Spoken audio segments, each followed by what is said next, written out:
안녕하세요. 우리 채널 오시기를 환영합니다. 저는 40대 중반의 여성이에요. 올해로 남편과 결혼한 지 15년이 됐네요. 저는 너무 가난해서 매일 끼니 걱정을 해야 되는 집에서 자랐어요. 부모님은 항상 일을 해서 돈을 버느라 힘들었지만 그렇다고 저희 집 형편이 나아지지는 않았어요. 아무리 돈을 모으려고 애를 써도 버는 게 너무 적었기 때문에 저희 집은 가난에서 벗어나지 못했고 결국 제가 12살 때 부모님은 중대한 결정을 내리게 됐어요. 당시 7살이었던 남동생을 아들이 없는 부잣집으로 보내기로 한 거였어요. 그리고 얼마간의 금전적인 도움을 받기로 했죠. 엄마는 동생이 떠나기 전날 밤에 우리를 계속 안고서 우셨어요. 미안하다.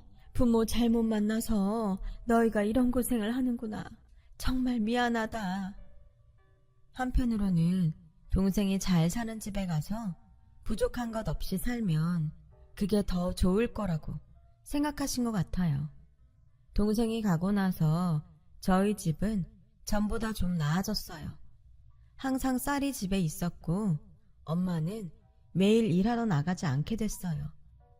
저는 가끔 동생이 보고 싶어서 어디로 갔는지 물어봤지만 부모님은 절대 알려주지 않았어요.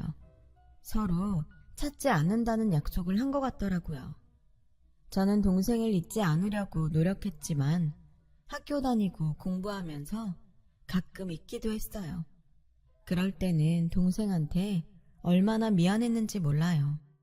언젠가는 만날 수 있을 거라는 희망을 버리지 않았죠. 하지만 제가 대학교에 들어가고 얼마 안 돼 부모님이 교통사고로 돌아가셨어요.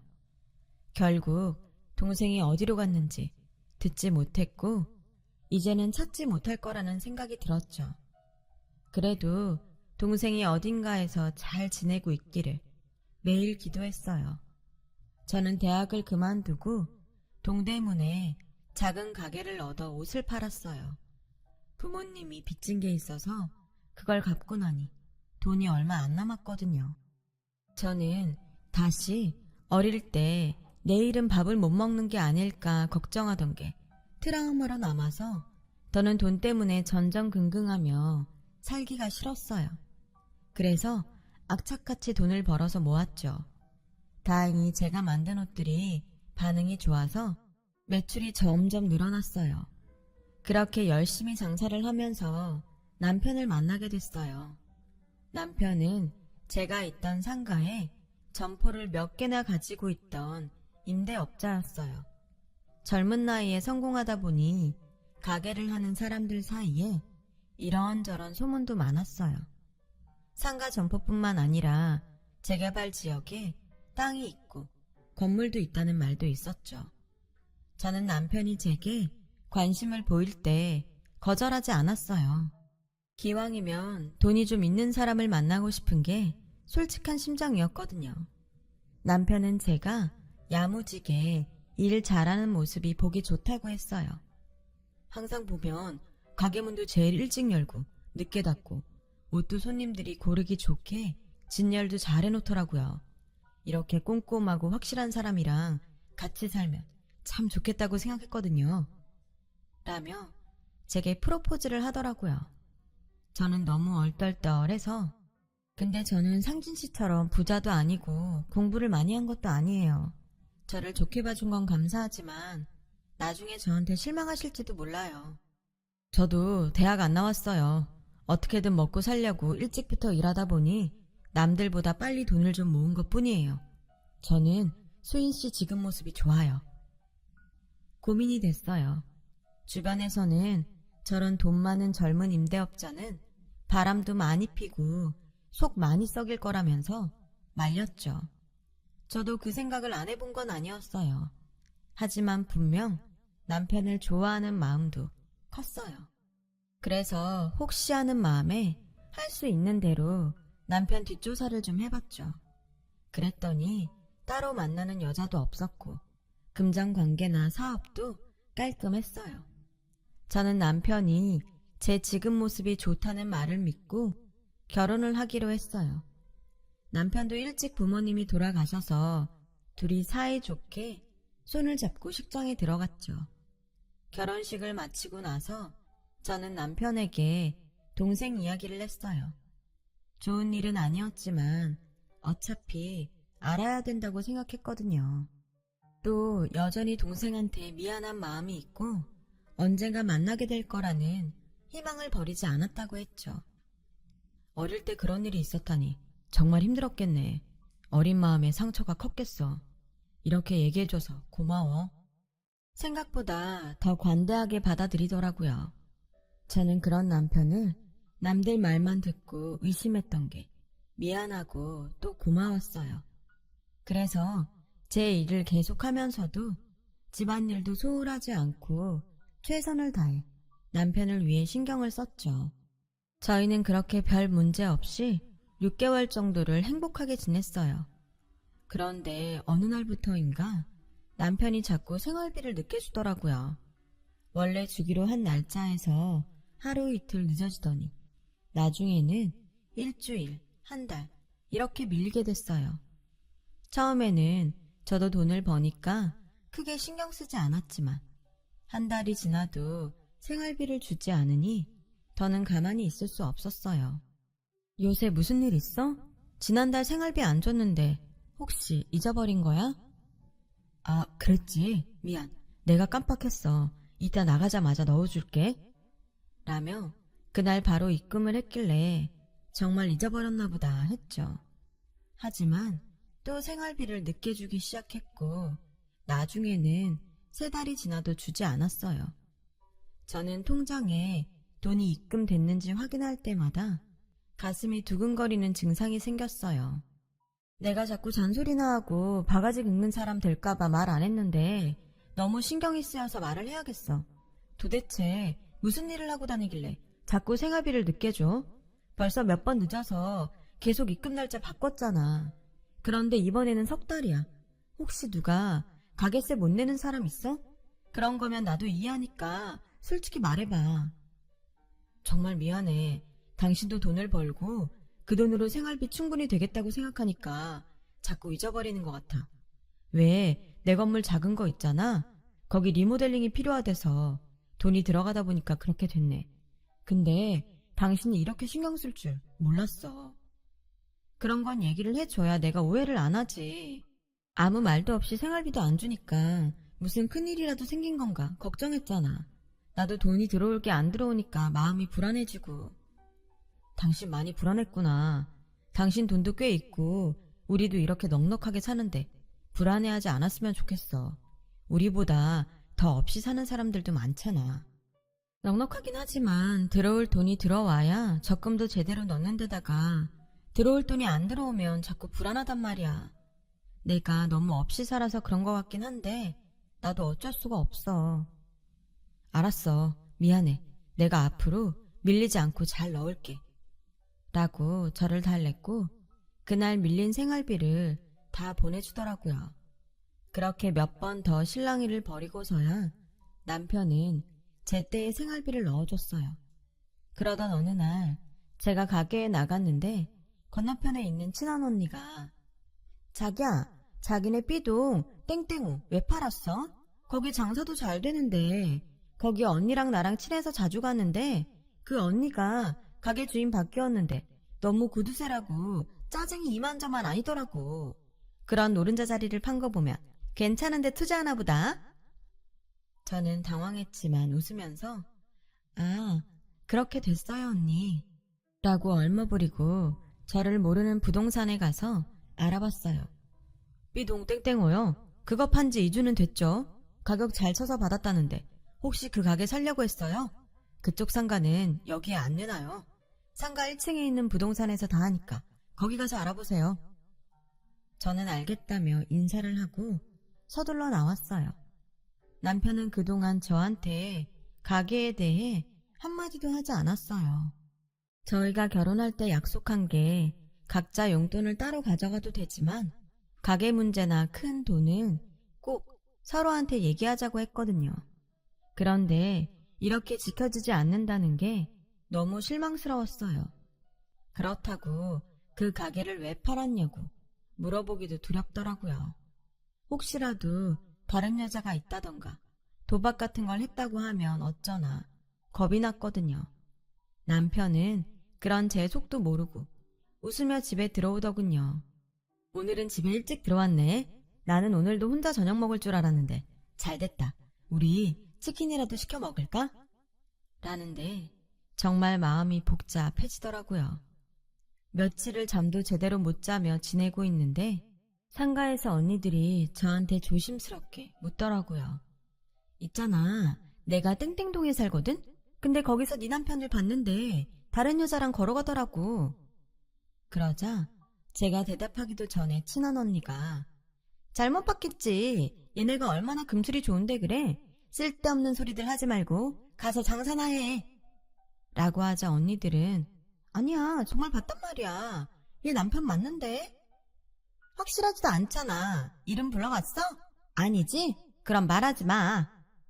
라며 친한 언니가 그 언니들을 정리했어요. 저는 고민 끝에 흥신소에 부탁을 해서 남편 뒷조사를 시작했어요. 너무 답답하고 불안해서 안 되겠더라고요. 저는 뒷조사 결과가 나오기 전까지 아무 일도 없는 것처럼 행동하려고 애를 썼어요. 하지만 혹시라도 남편이 눈치채지 않았을까 걱정이 되긴 했죠. 오늘은 밖에서 별일 없었어? 혹시 기분 나쁜 일은 없었고? 라고 물었더니 남편은 이상하다는 듯 저를 보며 아무 일 없었는데 왜 그래? 요즘 왜 자꾸 그런 걸 물어봐? 그냥 요즘 하도 세상이 험하니까 혹시 무슨 일이 있나 해서 그러지. 라며 얼머부렸어요.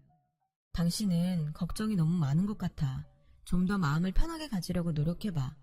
그렇게 사서 걱정하면 스트레스 쌓여서 건강에도 안 좋대.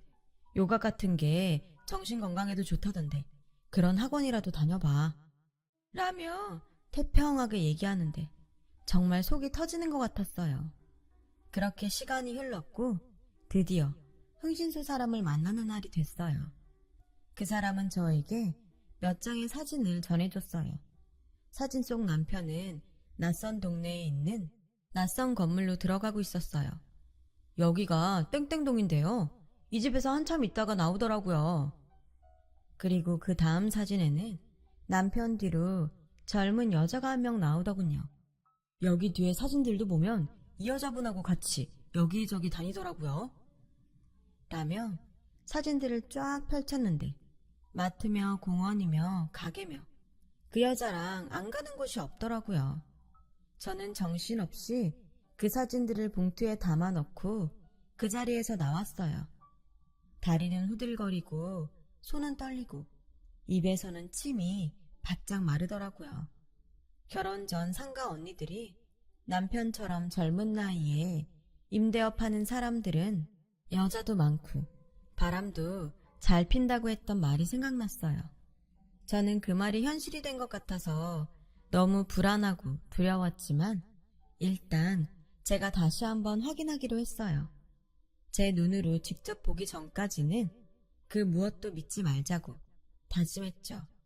하지만 남편한테는 전처럼 대할 수 없었어요. 남편도 제가 냉정해진 걸 느꼈는지 자꾸 제 눈치를 보더라고요. 그리고 자꾸 뭔가 말을 하려다가 말고 그러는 게 아무래도 여자가 있다는 말을 하려는 것 같아서 가슴이 울렁거려서 도저히 같이 있을 수 없었죠. 그래서 저는 신상품을 만든다는 핑계로 작업실에 틀어박혀서 집에 들어가지 않았어요.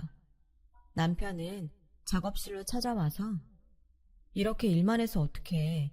벌써 일주일째네. 내가 맛있는 거 좀 사줄까? 이러다가 몸 상하겠어. 괜찮아. 나 신경 쓰지 말고 가서 일 봐. 라고 거절하자 남편도 더 말을 못하고 그냥 가더군요. 그렇게 시간을 보내는데 흥신소에서 연락이 왔어요. 남편이 차를 타고 땡땡동 쪽으로 가고 있다는 거였어요. 저는 바로 작업실을 나와서 택시를 타고 땡땡동으로 갔어요. 가는 동안 어찌나 가슴이 두근대고 얼굴에 열이 올라오는지 택시 기사가 무슨 말을 하는데도 하나도 들리지 않더라고요.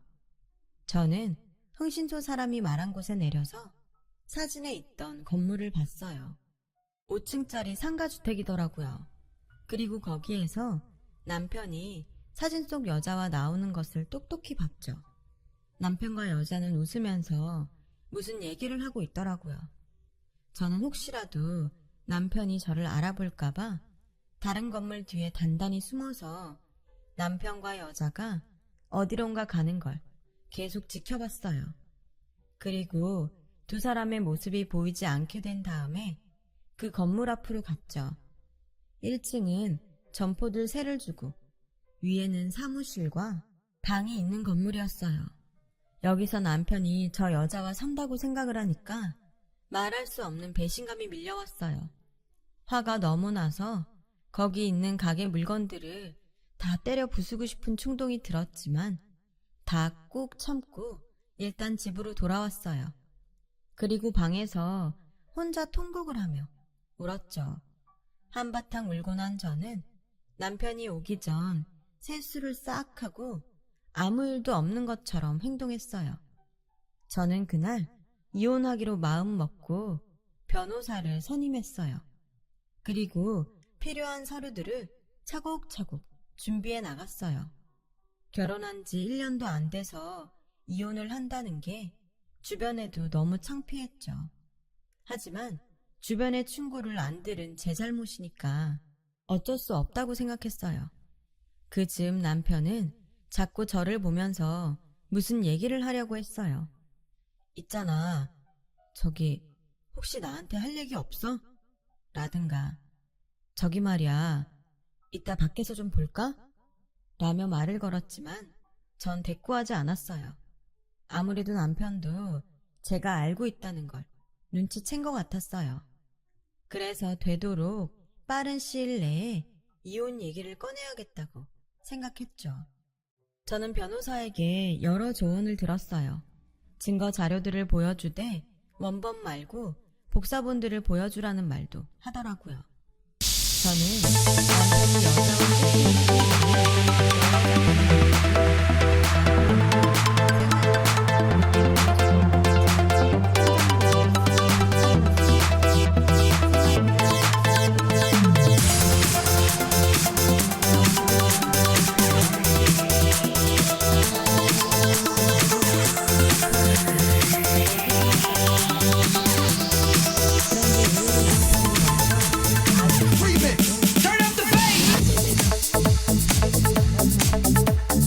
남편이 피곤한 거 잘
다방으로 수소문을 해서 남동생을 찾아다녔다고 해요. 그래서 결국 남동생을 만났는데 허름한 단칸방에 누워서 꼼짝도 못하고 있었다는 거였어요. 동생은 부잣집 양아들로 가서 처음에는 잘 살았다고 해요. 그런데 고등학교 때 양아버지 사업이 망하고 잠적했고 동생은 양어머니와 먹고 살기 위해서 공사장 막노동을 하게 됐다는 거였어요. 그러다가 지금 옆에 있는 여자와 결혼도 하게 됐고요. 하지만 작년에 공사장 높은 곳에서 떨어져서 여러 번 수술 끝에 목숨은 건졌지만 다리를 못 쓰게 돼서 완전히 절망하며 지냈는데 남편이 찾아왔다는 거였어요. 난 처음에 무슨 사기꾼인 줄 알았어.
안녕하세요. 우리 채널 오시기를 환영합니다. 근데 누나하고 결혼식 한 사진도 보여주고 자기 가게들 등본도 떼오더라고. 남편은 동생네가 아내 편의점 아르바이트로 먹고 사는 걸 보고 생활비를 대주고 그 많은 빚을 다 갚아줬다는 거였어요. 얼마 전에는 여기 집을 사서 동생한테 편하게 싹 리모델링을 하고 제 올케한테 카페를 내줬는데 그러느라 생활비가 늦었고 상가도 판 거였더라고요. 동생은 눈시울을 붉히며 어릴 때 그 집으로 보낸 게 날 버린 거라고 생각해서 누나만 부모님 사랑을 독차지하고 사는 것 같아서 화도 났었어. 내가 만약 그 집에 가지 않았으면 이렇게 다칠 일도 없었을 것 같았거든. 라며 울먹였어요. 동생의 아내도 옆에서 눈물을 닦으며 아주버님이 이 사람 병원도 데려가서 재검사 받게 해주셨어요. 수술도 다시 받고 꾸준히 재활치료하면 좀 더 나아질 수 있대요. 라는데 정말 뭐라고 해야 할지 모르겠더라고요. 저는 눈물을 흘리며 우리 뭐든 다 얘기하자고 했잖아. 근데 왜 말 안 했어? 혼자서 이걸 다 하느라 얼마나 속을 태웠을 거야. 라며 괜히 원망스러운 말을 했죠. 처남이 절대 알리지 말라고 하더라고. 당신한테 말하면 잠적할 거라고 그러잖아. 라고 하자 동생은 그때는 정말 누나를 못 보겠더라고. 그리고 나는 이렇게 비참한데 누나는 잘 먹고 잘 산다고 하니 한편으로는 좋으면서도 한편으로는 화가 났어. 내가 속 좁게 군 거지. 미안해 누나. 누나 잘못도 아닌데. 저는 동생과 끌어안고서 같이 통곡을 했어요. 옆에서 올케와 남편도 울고 있더라고요. 그렇게 한참을 울고 난 후에 동생 집으로 들어가는데 남편이 근데 정말 여기는 어떻게 알고 온 거야? 라길래 저는 어쩔 수 없이 사실대로 털어놓았어요. 제 얘기를 다 들은 남편은 웃으면서 안 그래도 내가 여기서 상가 사람을 만났거든. 혹시나 당신 귀에 들어가지 않았을까 당신한테 물어봐도 대답도 안 하고 요즘 계속 기분도 안 좋아 보여서 걱정이 되긴 했어. 라길래 저는 내가 그렇게 의심했다는데 화도 안 나? 의심할 만한 상황이긴 했잖아. 동생은 정말 저를 다시 볼 생각이 없었대요. 하지만 남편이 계속 찾아와서 저도 어쩔 수 없는 상황이었다는 걸 계속 설명을 했고, 그러면서 동생 처지를 돌봐주자 마음이 풀렸다고 하더군요. 누나가 진짜 남편 하나는 잘 만난 것 같아. 라고 하는데 정말 미안한 마음에 어쩔 줄을 모르겠더라고요. 남편한테 계속 미안하다고 그리고 고맙다고 했고 남편은 괜찮다며 자기도 말 못해서 미안하다고 저를 토닥여줬어요. 그렇게 저와 남편의 사이의 오해는 풀리게 되었죠. 동생은 수술을 받게 됐어요. 저는 동생이 재수술을 하는 동안 수술실 앞에서 지키고 있었어요. 동생은 무사히 수술을 마쳤고 재활치료에 들어갔어요. 올케가 카페 일로 바쁠 때는 제가 동생을 데리고 병원에 다녔고요. 그렇게 몇 년간 노력했더니 동생은 일어나서 걸을 수 있게 됐어요. 물론 지팡이를 짚어야 되긴 했지만 그것도 차차 나아질 거라고 믿고 있어요. 그렇게 저는 남편 덕분에 어릴 때 헤어졌던 동생과 다시 만났고 지금은 두 집이 서로 오가며 행복하게 살고 있답니다. 저와 남편 사이에는 아들, 딸, 남매도 생겼고요. 동생도 딸을 낳았어요. 정말 예전에 고생했던 걸 생각하면 요즘은 매일이 꿈만 같아요. 동생은 온라인 쇼핑몰을 만들어 직원을 두고 제가 만드는 옷들을 판매하고 있어요. 저도 더 제대로 하고 싶어서 애들을 키우면서 의상 공부도 틈틈이 하는 중이에요. 나이가 많지만 앞으로를 위해서 더 많이 배워야죠. 인생이란 게 그 자체가 참 영화인 것 같아요. 지금까지 제 이야기를 들어주셔서 너무 감사합니다. 모든 분들 좋은 일만 있었으면 좋겠어요. 그럼 늘 행복하고 건강하세요. 여러분, 사연 댓글에 응원과 현명한 조언 부탁드려요. 좋아요와 구독은 저에게 큰 힘이 됩니다. 오늘도 좋은 일 가득하세요.